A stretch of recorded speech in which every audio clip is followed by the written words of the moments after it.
प्रबोधनी एकादशी व्रत कथा कार्तिक मास शुक्ल पक्ष।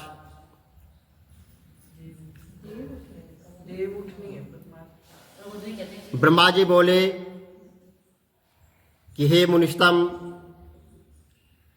पापों को दूर करने वाली और पुण्य को बढ़ाने वाली और बुद्धिमानों को मोक्ष देने वाली प्रबोधनी एकादशी का महात्म्य सुनो। ओम नमो भगवते वासुदेवाय नमः। सभी भक्तों को राम राम। देवउठनी एकादशी व्रत कथा और भगवान विष्णु के आज योग निंद्रा जागने पर आज देवउठनी एकादशी का व्रत किया जाएगा और आप सभी लोगों को देवोत्तनी एकादशी व्रत की बहुत बहुत हार्दिक शुभकामनाएं। और आइए अब आगे एकादशी व्रत कथा सुनते हैं। एकादशी व्रत कथा सुनने से सभी मनोरथ सिद्ध होते हैं, सभी पाप मिट जाते हैं और ये एकादशी अपने आप में बहुत कुछ बताती है। इस एकादशी के दिन भगवान विष्णु की पूजा करनी चाहिए और यह एकादशी आज से जो है शुभ कार्यों के लिए शुभ मानी जाती है। आज से शुभ कार्य शुरू किए जाते हैं, तो तुलसी विवाह आदि सभी कार्य आज से संपन्न होंगे। जय श्री राम, जय श्री राम। बोलो विष्णु भगवान की जय। प्रबोधनी एकादशी व्रत कथा कार्तिक मास शुक्ल पक्ष।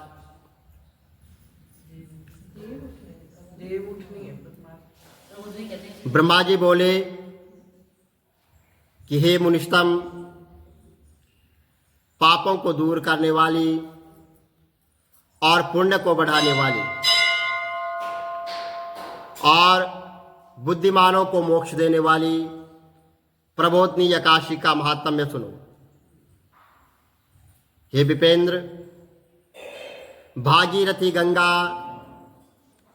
पृथ्वी पर तभी तक गरजती है जब तक पापों को नाश करने वाली कार्तिक में प्रबोधनी एकादशी नहीं आती है।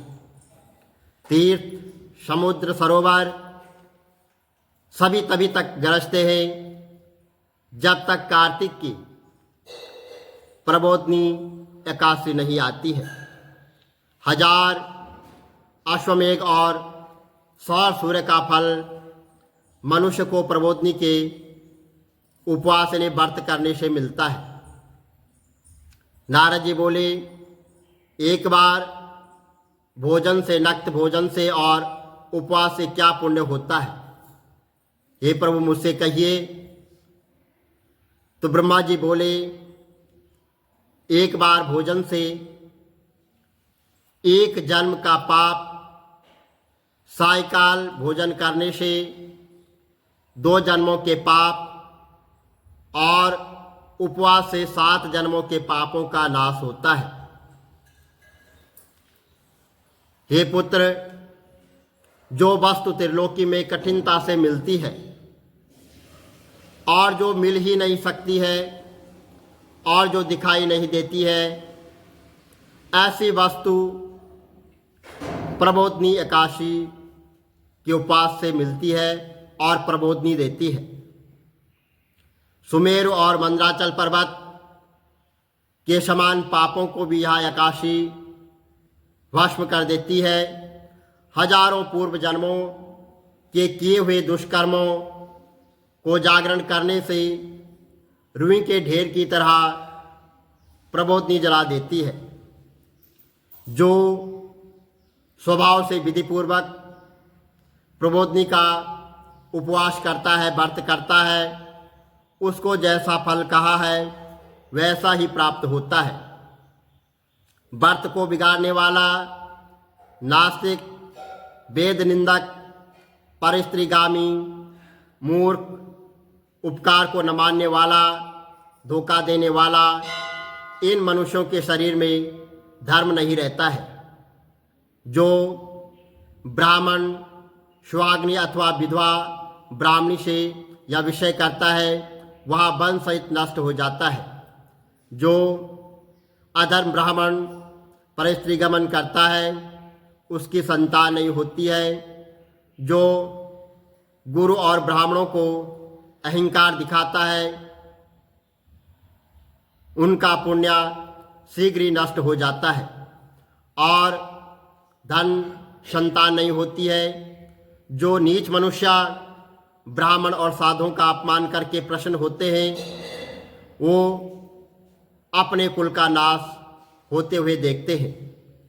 शठ, चुगलखोर और भ्रष्टाचारी इनकी दान और हवन करने से भी गति नहीं होती है।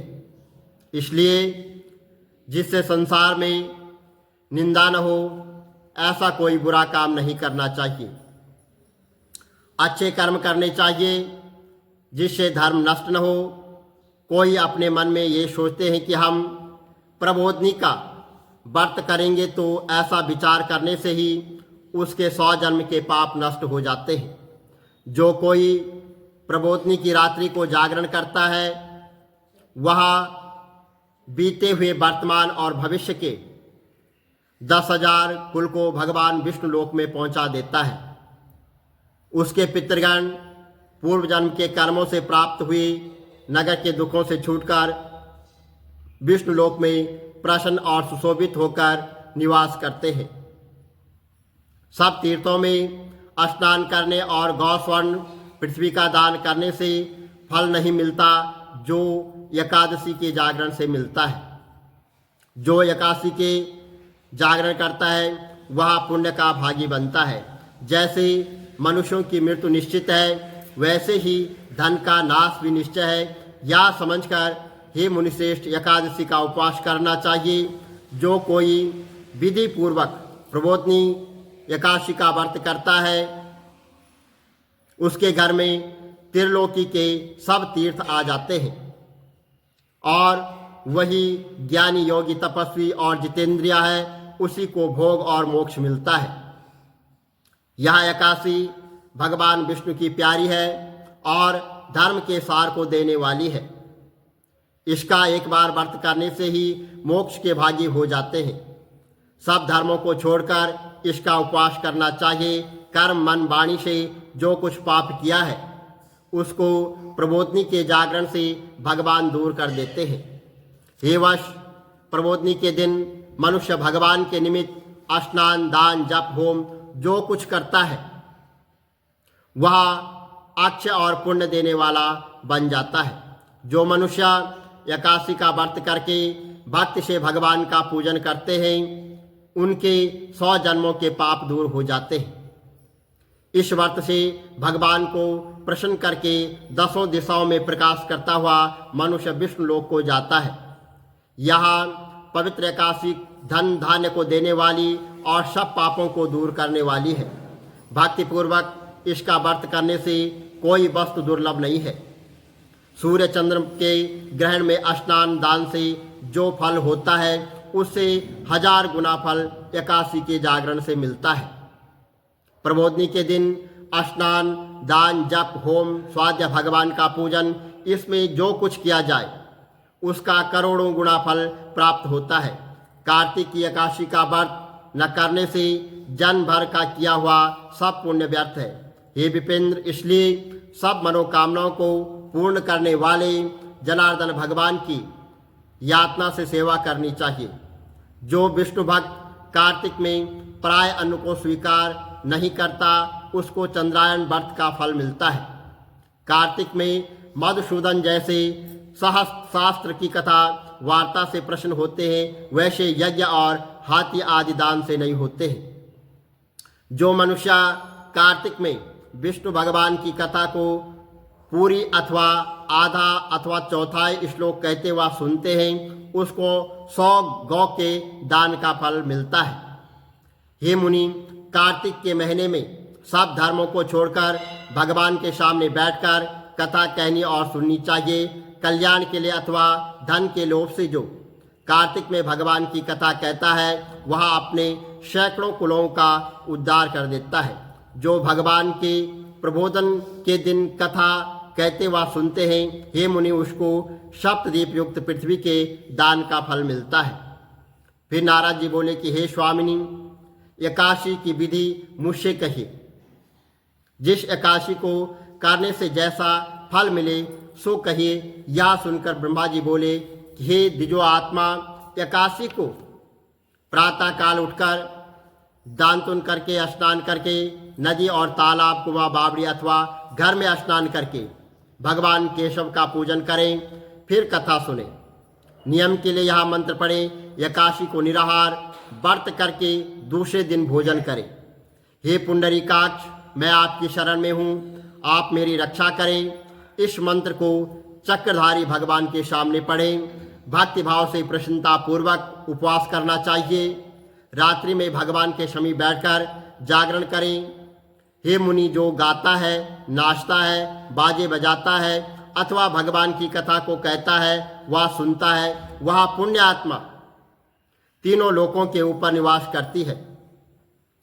कार्तिक में प्रबोधनी के दिन बहुत से फूल, फल, कपूर, अगर, कुमकुम से भगवान का पूजन करना चाहिए और एकादशी के दिन लोभ नहीं करना चाहिए। निर्लोभ होकर दान करना चाहिए, इससे असंख्य पुण्य प्राप्त होता है। एकादशी जागरण अनेक प्रकार से सुंदर फलों से भगवान का पूजन और शंख में जल भरकर जनार्दन को आग्रह देना चाहिए।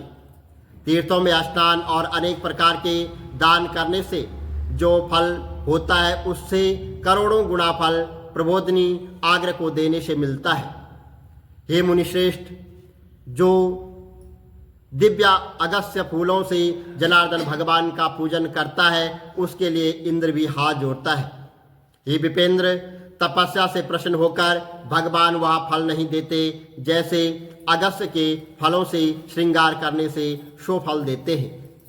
हे कलिवर्धन, जो कार्तिक में भक्तिपूर्वक भगवान की बेलपत्र से पूजा करते हैं उनकी मुक्ति हो जाती है। हे वश, कार्तिक में जो तुलसी के पत्ते और फूलों से भगवान की पूजा करते हैं उनके 10,000 वर्ष के पाप भस्म हो जाते हैं। तुलसी का दर्शन, स्पर्श, ध्यान, कीर्तन, नमस्कार, स्तुति करने से, पौधा लगाने से और सींचने से और नित्य पूजन करने से तुलसी शुभ फल देती है। जो नित्य प्रति तुलसी की 9 प्रकार की भक्ति करते हैं वे करोड़ों युगों तक वैकुंठ में निवास करते हैं। हे मुनि, लगाई तुलसी की जब तक जड़ें फैलती है उतने ही हजारों युगों तक उनका पुण्य फैलता है। जो कदम के फूलों से भगवान जनार्दन की पूजा करते हैं वह चक्रधारी भगवान की कृपा से यमलोक में नहीं जाते हैं। कार्तिक में गुलाब के फूलों से जो परम भक्ति से भगवान का पूजन करता है वह मुक्ति का भागी होता है। वकुल और अशोक के फूलों से जो भगवान की पूजा करते हैं उनको जब तक सूर्य चंद्रमा है तब तक कोई शोक नहीं होता है। जो सफ़ेद या लाल केनर के फूलों से भगवान जगन्नाथ की पूजा करते हैं उनसे चारों युगों में केशव भगवान प्रसन्न रहते हैं। जो बड़भागी मनुष्य केशव के ऊपर आम का बूर चढ़ाते हैं उनको करोड़ों गोदान का फल मिलता है। जो धूप के अंकुर से भगवान का पूजन करते हैं उनको पूजा का 100 गुना फल प्राप्त होता है। हे नारद, जो चोकरे के पत्तों से सुखदाई भगवान का पूजन करते हैं वह भयंकर यमलोक के मार्ग को सरलता से पार कर जाते हैं। जो वर्षा ऋतु में चंपा के फूलों से देवेश भगवान का पूजन करते हैं वह मनुष्य फिर संसार में जन्म नहीं लेते हैं। हे विपेंद्र, जो मनुष्य जनार्दन भगवान के ऊपर ककड़ी का फूल चढ़ाते हैं उनको एक पल स्वर्ण चढ़ाने का फल प्राप्त हो जाता है। जो मनुष्य सुनहरी केतकी का फूल जनार्दन भगवान पर चढ़ाता है गरुड़ ध्वज भगवान उनके करोड़ों जन्मों के पापों को भस्म कर देते हैं। जो कुमकुम के समान लाल रंग की सुगंधित सतपत्र का फूल भगवान जगन्नाथ पर चढ़ाता है वह उनको सप्तद्वीप में निवास मिलता है। हे ब्रह्मन, इस प्रकार भक्ति मुक्ति को देने वाले केशव भगवान का रात्रि में पूजन करके प्रातः काल उठकर नदी तट पर चले जाएं, वहां पर स्नान, जप और नित्य कर्म करके घर जाकर विधि पूर्वक केशव भगवान का पूजन करना चाहिए। और व्रत के धारण के लिए बुद्धिमान मनुष्य ब्राह्मण भोजन करवाएं, भक्ति युक्त से सिर झुकाकर क्षमा मांगे, फिर भोजन वस्त्र से गुरु की पूजा करनी चाहिए और चक्रपाणी भगवान को प्रसन्न करने के लिए दक्षिणा और गौ देनी चाहिए। जो वस्तु छोड़ी है उन नियमों को ब्राह्मण के सामने छोड़ देना चाहिए और दक्षिणा देनी चाहिए। हे राजन, नपत भोजी मनुष्य अच्छे ब्राह्मणों को भोजन करवाएं। अतिचित नियम में स्वर्ण सहित बैल का दान करें। जिसने मांस भक्षण छोड़ दिया है उसको दक्षिणा सहित गौ देनी चाहिए। आंवले से स्नान करने के नियम में दही और शहद देना चाहिए। जो फल छोड़े हो तो फल का दान करना चाहिए। तेल छोड़ा हो तो घी देना चाहिए, घी छोड़ा हो तो दूध देना चाहिए। अन्न के छोड़ने के नियम में चावल देने चाहिए। हे राजन, भूमि पर सोने वाले को गद्दा और चादर समेत शय्या देनी चाहिए। पत्तल पर भोजन करने वाले बर्तन में घी भरकर देना चाहिए और मौन धारण करने वाले को घंटा, तिल और स्वर्ण देना चाहिए और ब्राह्मणी को घी मिला हुआ भोजन कराना चाहिए। बाल धारण करने वाले को वट, जूता त्याग करने वाले को एक जोड़ा जूता दान करना चाहिए। मान छोड़ने वाले को बुरा देना चाहिए और विष्णु के मंदिर में अथवा देवस्थान में नित्य दीपक जोड़ना चाहिए। नियम की समाप्ति में तांबे या स्वर्ण की बैली घी भरकर उसमें लाख बत्ती रखकर विष्णु के भक्त ब्राह्मण को देनी चाहिए। एक दिन छोड़कर उपवास करने में 8 कलश वस्त्र और स्वर्ण से सुशोभित करके देना चाहिए। जो ये सब न कर सके तो ब्राह्मण का वचन ही सब सिद्धियों को देने वाला बन जाता है। और ब्राह्मण को नमस्कार करके उनको विदा करें, फिर आप भोजन करें और 4 महीने में जो छोड़ा है उसको उसकी समाप्ति करें। और हे राजेंद्र, जो बुद्धिमान इस प्रकार आचरण करता है उसको अनंत फल मिलता है और अंत में वो वैकुंठ को जाता है। जो मनुष्य चतुर्मास के नियमों को निर्विघ्न समाप्त कर देता है वह कृत्य और धन्य हो जाता है, फिर संसार में वह जन्म नहीं लेता है अर्थात मुक्त हो जाता है। हे महिपाल, ऐसा करने से व्रत पूर्ण हो जाता है। यदि व्रत बिगड़ जाए तो मनुष्य अंधा व कोढ़ी हो जाता है। जो मुझसे पूछा था यह मैंने तुमसे कह दिया है। इसके पढ़ने और सुनने से भी गौदान करने का फल प्राप्त होता है। बोलो विष्णु भगवान की जय, लक्ष्मी नारायण भगवान की जय। श्री कमल नेत्र कटी पीतम्बर अधर मुरली गिरधरम, मुकुट कुंडल कर लुट किया सांवरे राधे वरम। श्रीकूल यमुना धेनु आगे, सकल गोपियन के मन हरम। पीत वस्त्र गरुड़ वाहन, चरण शुक नित सागरम। करत केल कलोल निस्तिन कुंज भवन उजागरम। अजर अमर अडोल निश्चल पुरुषोत्तम अपरापरम। दीननाथ दयाल गिरधर कंस हीना कुशहरम। गलपूल माल विशाल लोचन अधिक सुंदर केशवम। वंशीधर वसुदेव चायो वाली चलो श्री वामनम। जल डूबते गजराक लीनो, लंका चेजो रावणम। सप्तदीप नव खंड 14 भवन कीनो एक पदम। द्रौपदी के लाज राखी कहा लो उपमा करम।